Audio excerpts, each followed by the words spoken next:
You are listening to RudolfSteinerAudio.com. If you are listening to the podcast of this, it is located at RudolfSteiner.podbean.com. Please consider becoming a patron. This is a reading of the collection of lectures by Rudolf Steiner entitled Spiritual Science as a Foundation for Social Forms. This is Lecture 12, given in Dornach, September 3rd, 1920. In our spiritual scientific endeavors, it is important to acquaint ourselves gradually from the most diverse points of view with what we are supposed to understand. One can say that particularly in regard to spiritual scientific subjects, the world expects an uncomplicated, facile approach toward conviction. However, this is not easily provided. For as far as spiritual scientific facts are concerned, it is actually necessary to attain our conviction in a gradually evolving manner. To begin with, this conviction is still weak. One becomes acquainted with the same things from ever-changing new viewpoints. Thus conviction increasingly gains in strength. This is the one premise from which I should like to start today. The other will relate to various matters that I have discussed here for weeks. It will relate to what has been said concerning the differentiation of humanity throughout the civilized world. Let me indicate briefly a few of the most salient facts that are of some importance to our considerations in the next 3 days. I have pointed out in what sense the Orient is the source of humanity's essential spiritual life. I then indicated that in the central areas, in Greece, Middle Europe, and the Roman Empire, what must be discussed covers vast periods of time. There primarily exists the predisposition for developing the legal political concepts. The West is notably predisposed to contribute economic concepts to the totality of human civilization. It has already been mentioned that when we look across to the Orient, we find that the life of its civilization is basically decadent today. In order to evaluate properly what the Orient really signifies for the whole of human civilization, we have to turn back to more ancient periods of time. Among the historically accessible documents which are proof of the Orient's essential nature, the Vedas, the Vedanta philosophy, stand out above all.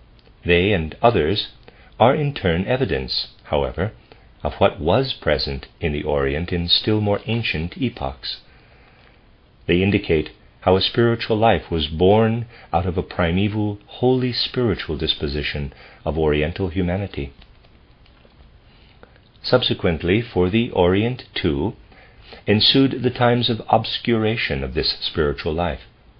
Yet a person who is able to contemplate, in the right way, what is happening in the Orient at present, although it is a mere caricature of what was formerly there, even today will still note the after-effect of the ancient spiritual life in the decadent phenomena. During a somewhat later period, the essentially legalistic political thinking developed throughout the central regions of the earth. It evolved in ancient Greece and Rome, later on in the regions spread over Europe from the Middle Ages onward. The Orient originally possessed no actual political thinking, particularly not what we today define as juridical thinking. This is not in contradiction to the existence of codes of law such as Hammurabi's and others, for if you study the contents of these codes, you recognize from the whole tone and attitude that you are dealing with something quite different from the mode of thinking defined in the Occident as juridical. It is only in recent times that an actual economic form of thinking has developed in the West. As I have already explained, even science, as it is practiced now, is assuming those forms that really belong to the economic life. As far as the Oriental spiritual life is concerned, it is interesting to observe how everything that the Occident has possessed up to now is basically also a legacy of the Oriental spiritual life, although in metamorphosed forms. Some time ago I pointed out here how considerably this spiritual life of the Orient has been transformed in Europe. We are confronted by the fact that the capacities that held sway in the Orient have yielded up a perception of the immortal human soul, but in such a manner that this immortality was intrinsically bound up with prenatal existence before birth. The soul perception of the Oriental mind had a view, above all else, of pre-existent life, of the soul's life between birth and death, preceding this earthly existence. Everything else followed in consequence of this, in a manner of speaking. From this view resulted the mighty relationships, only dimly glimpsed by the Westerner to this day, that one might call the karmic relationships, which subsequently left a reflection, albeit only a faint one, in the Greek concept of destiny. What is it really that passed over, that flowed across into the Occidental version of those concepts, even those with which an attempt was made to understand the mystery of Golgotha? It was something that was strongly tinged by legalistic thinking. There is a radical contrast between contemplating the path of the soul in the sense of the Oriental world conception, as descending from a spiritual world into the physical realm, noting how the karmic relationships are viewed there from wide perspectives, and considering the juridical idea of holding court over the soul, that in the Occident has invaded these Oriental concepts. We need only recall Michelangelo's magnificent painting in the Vatican, in the Sistine Chapel, where the world judge, like a cosmic magistrate, adjudicates upon good and evil men. This is the Oriental worldview translated into Occidental legalism. This is in no way the original Eastern world conception. This legalistic thinking lies entirely outside Oriental perception. Indeed, the more advanced the concept of the spirit became in Central Europe, the more it culminated in the Roman legalistic element. Hence, in the central regions, we are dealing primarily with the element predisposed for the juridical and political thinking. Civilization is, however, not only differentiated over the earth in this manner, but in yet another way. If we study the accomplishments of the East, if we consider the special nuance of Oriental soul life, in particular where it is at its greatest, we find that the soul life is most eminently atavistic and instinctive, notwithstanding the fact that its fruits are primarily cultural, and all of mankind has continued to sustain itself on them. This spiritual life emerges out of unconscious imaginations that are, however, already muted by a certain ray of consciousness. Nevertheless, it contains much more that is unconscious and instinctive. The spiritual life produced by humanity up until now is indeed brought forth in a way that points to the highest spheres of which the human soul can partake. But the lofty heights of these spheres were reached in a sort of instinctive flight. It does not suffice to retrace the concepts or images produced by the Orient.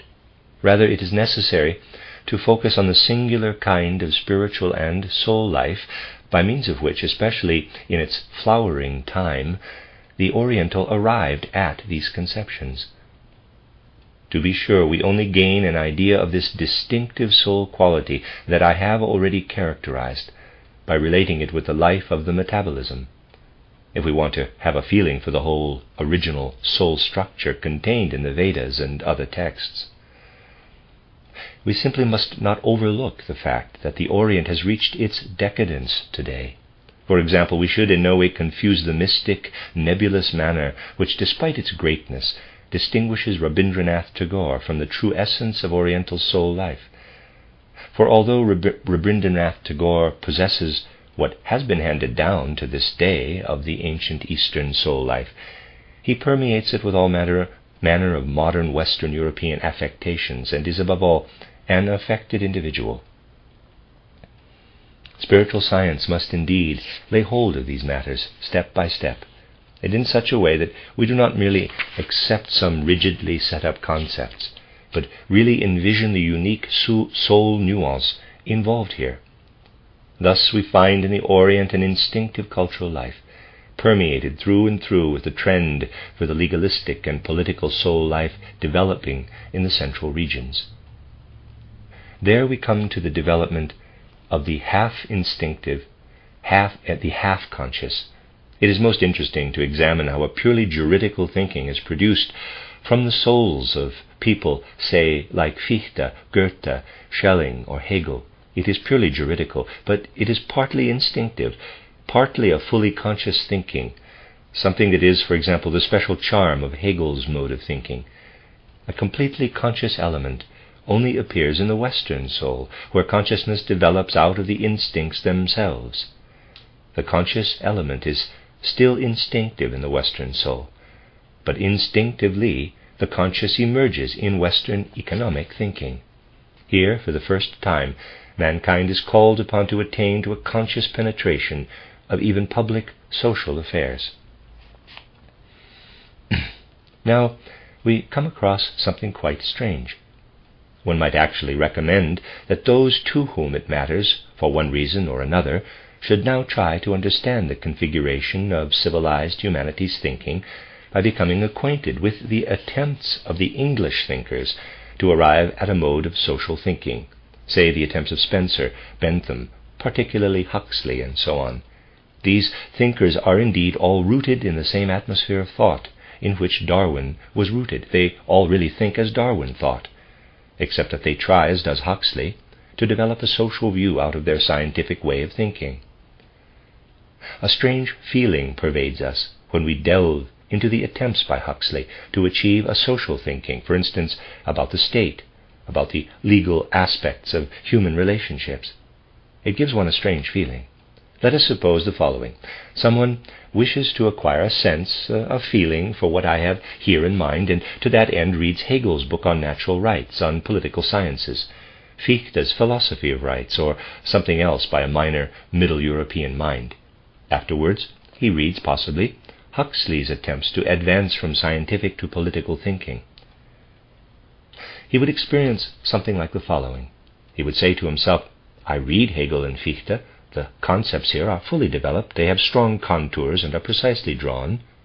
Now I read Huxley or Spencer, and I find the concepts primitive. It is as though one had just begun to contemplate these questions. Confronted by such things, it does not do to say, well, the one was perfect, the other imperfect. This does not suffice at all when one confronts realities. Let me present to you a parallel taken from an entirely different realm.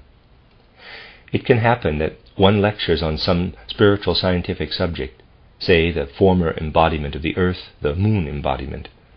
A variety of facts are set forth. Someone reads or listens to this lecture who is clairvoyant in a quite atavistic manner. It would be an individual who is outwardly illogical, who in practical life is unable to put 5 words together in logical sequence, who is inept in everything and therefore of no use in ordinary life. Such a person listens to what is being related about the configuration of some moon era. Now, this same person, who is quite dull and blundering in outer life, and unable to count up to 5 properly, yet who is atavistically clairvoyant, can take in what he has heard, enlarge upon it, develop it further, and discover additional facts not mentioned earlier. The things that such a person then adds can be infused with extraordinarily penetrating logic, a logic that arouses admiration, while in everyday life this person is clumsy and illogical. This is entirely possible, for if someone is atavistically clairvoyant, it is not his ego that joins his images together in a logical manner, although he can discover the images by himself. The images are joined by various spiritual beings dwelling within him. We become acquainted with their logic, not his. This is why we cannot simply say that one view is on a higher, the other on a lower level. In every case, we have to go into the specific character of the matter.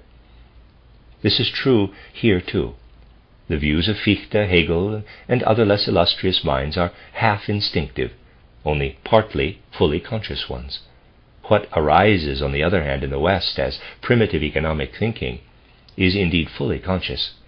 The concepts such as those thought out by Huxley, Spencer, and others are impertinently conscious, but conceived in a primitive way. What had appeared in former times in instinctive or half-instinctive form emerges here consciously, but in quite an elementary way. I shall illustrate this by means of a concrete example. Huxley tells himself that if we observe nature, he naturally looks at it from the Darwinian standpoint, we find the struggle for survival.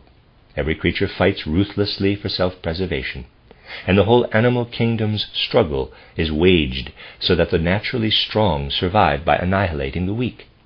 This theory has penetrated into Huxley's flesh and blood. This, however, cannot be continued on into humanity. Freedom, such as we must seek in human social life, is non-existent in nature, for there can be no freedom, thinks Huxley, in a realm where every creature must either assert itself ruthlessly or perish. There can be no equality, where the fittest must always eliminate the less fit. Now Huxley turns from the natural realm to the social sphere, and is compelled to conclude that indeed this is true. But in the social realm, goodness should prevail, freedom should reign. Something should come to pass that as yet cannot be found in nature. It is again the great chasm that I have characterized from so many points of view. Once Huxley very aptly calls man the splendid rebel, who, in order to establish a human kingdom, rebels against all that prevails in nature. Something therefore ensues here that is not yet found in nature. Now again, Huxley actually thinks along scientific lines. He is compelled to search for natural forces in man that constitute the social life and rebel against nature herself. He looks in man for something concrete that serves as the basis for the human social community. The other forces of the kingdoms of nature cannot establish this social community. In nature, the struggle for survival holds sway, and there is nothing that could hold humanity together in a social structure. Nonetheless, as far as Huxley is concerned, there is nothing but this natural cohesion. Hence this splendid rebel must in turn have natural forces, which, although they are forces of nature, rebel against the natural forces in general. Now Huxley finds two natural forces that are at the same time the basic forces of the social life. The first one is actually worked out wrongly, for it is not yet capable of establishing a social life, only family egoism. It is what Huxley calls the family attraction, something that is active within blood relationships. The second force he lists that could form a sort of natural foundation for the social life is something that he calls the human instinct for mimicry, the human talent for imitation.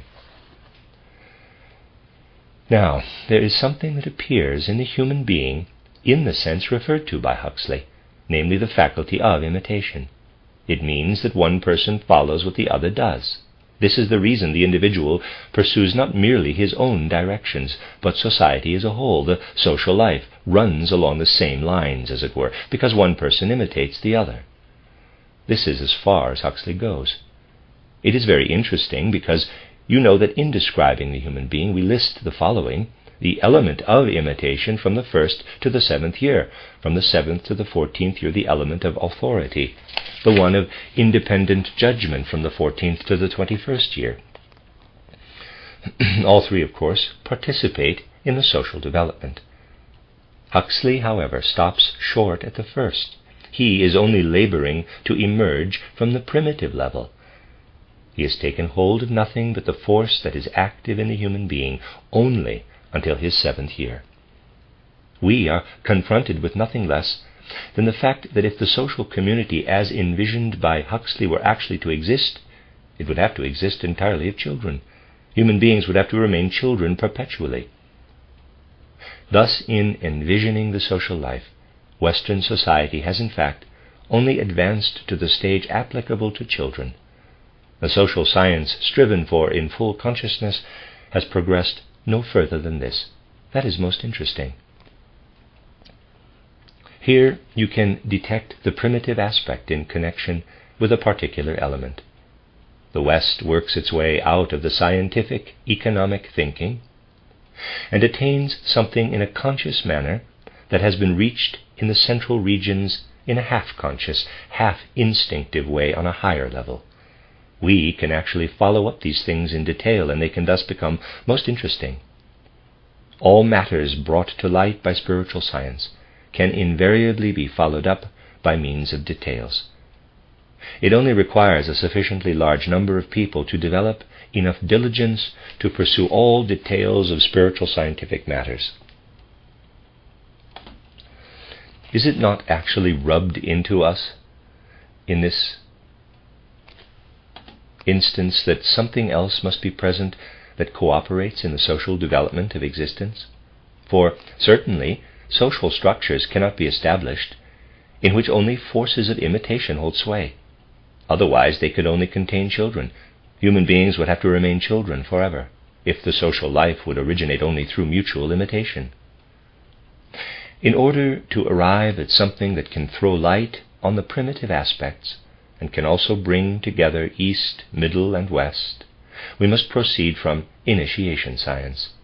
This means that we have to link the train of thought that we tried to connect with the above to what initiation science can offer to humanity, so that mankind may be capable of developing a social life truly structured in conformity with the Spirit.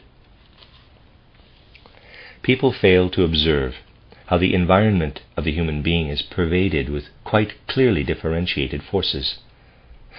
Modern science has reached the point where it states that we are surrounded by air, for we inhale and exhale it. But there is something that is even more obvious in our life than the air around us, something that people fail to notice.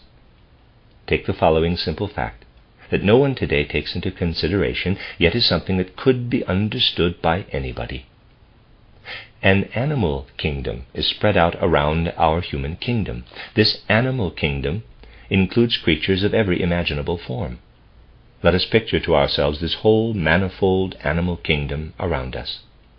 In the case of a table, everybody knows that there are forces present that gave this table its shape. In regard to the animal kingdom surrounding us, we ought naturally to assume the same, namely that just as air is present, so in the environment the forces are contained that bestow form upon the creatures of the animal kingdom. We all dwell within the same realm. The dog, the horse, the oxen, and donkey do not move about in a different world from the one which we also inhabit. And the forces that bestow the donkey shape on the donkey affect us human beings too. Yet, forgive me for speaking so bluntly, we do not acquire the form of a donkey. There are also elephants in our environment, but we do not assume the shape of elephants. Yet all the forces fashioning these shapes surround us everywhere. Why is it that we do not take on the forms of, say, a donkey or an elephant? We possess other forces that counteract them. We would indeed acquire these shapes if we did not have these other opposing forces. It is a fact that if we as human beings confront a donkey, our etheric body constantly has the tendency to assume the shape of a donkey. We restrain our etheric body from doing so, only because we have a physical body possessing a solid form. Again, if we face an elephant, our etheric body endeavors to assume the elephant shape, and is prevented from doing so only because of the physical body's solid shape. Whether it be an elephant, stag beetle, or dirt beetle, the etheric body tries to assume the shapes of any and all creatures. Potentially, all the forms are present in our etheric body, and we comprehend these forms only when we retrace them inwardly, as it were. Our physical body merely prevents us from turning into all these shapes. Therefore we can say that we carry the entire animal kingdom within our etheric body. We are human only in our physical body. In our etheric body we bear with us the whole animal kingdom. Again, there flows all around us the same complex of forces that creates the plant forms. Just as our etheric body is predisposed to assume all animal shapes, our astral body is inclined to reproduce all the plant forms. Here it is already more pleasant to make comparisons, for while the etheric body is imbued with the tendency to become a donkey when it sees one, the astral body wishes merely to become the thistle on which the donkey feeds. But this astral body is definitely ensouled with the tendency to accommodate itself to those forces that find their external expression in the plant forms. Thus we may say that the astral body reacts to the complex of forces that shapes the plant kingdom. The mineral kingdom is again a force complex that develops the various shapes of this specific realm. This acts within our ego. It is quite evident in the case of the ego, for you only think in terms of the mineral realm. After all, it has been reiterated time and again that the intellect can only grasp the inanimate. Hence, what is contained in the human ego understands the lifeless. Consequently, our ego dwells in the complex of forces that creates the mineral kingdom. The physical body, as such, lives in none of these realms. It has, as you know, a realm of its own. In my title and outline of esoteric science, the mineral, plant, and animal kingdoms are dealt with separately. This signifies that the physical body possesses a domain of its own. The animal kingdom, on the other hand, is actually found in the etheric body. As far as this viewpoint is concerned, the plant kingdom is found in the astral body and the mineral kingdom in the ego. From my various books, however, you are familiar with something else. You know that during earthly life, these various bodies are worked upon. I have described how the ego, the astral body, the etheric body, and even the physical body are worked on. I initially outlined it there. I might say from the humanistic intention. Now let us try to depict it from another point of view. Take the mineral concepts that the human being acquires. He experiences the external world, after all, by experiencing it in mineral concepts and forms. Only enlightened minds like Goethe work their way up to the pictorial forms, to the morphology of plants, to metamorphosis. Here the shapes are transformed. The ordinary view, still prevailing today, on the other hand, only dwells in the solid mineral forms. If now the ego works on these forms and develops them, what is the result? Then the result is the conscious cultural life, one of the domains of the threefold social organism. The ego creates the cultural life, while working inwardly upon itself. All cultural life is in fact inner formative development of the ego. What the ego acquires from the mineral realm, and in turn transforms into art, religion, science, and so forth, that is the cultural sphere, the transformed mineral kingdom, the spiritual realm. What results from the tendency of the astral body, residing in the subconscious depths of most human beings, to assume every plant form possible? When you transform this tendency in dwelling the astral body, when it radiates up into consciousness in half-instinctive, half-conscious form, what comes about then? The domain of rights, of the state, comes about.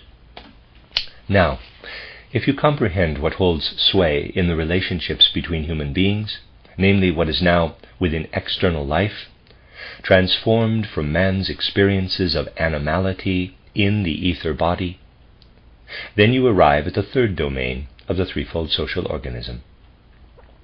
Were we to stop at the etheric body as it comes to us from birth, we would only have the tendency in this etheric body to turn now into a donkey, now into an oxen, now into a cow, now into a butterfly.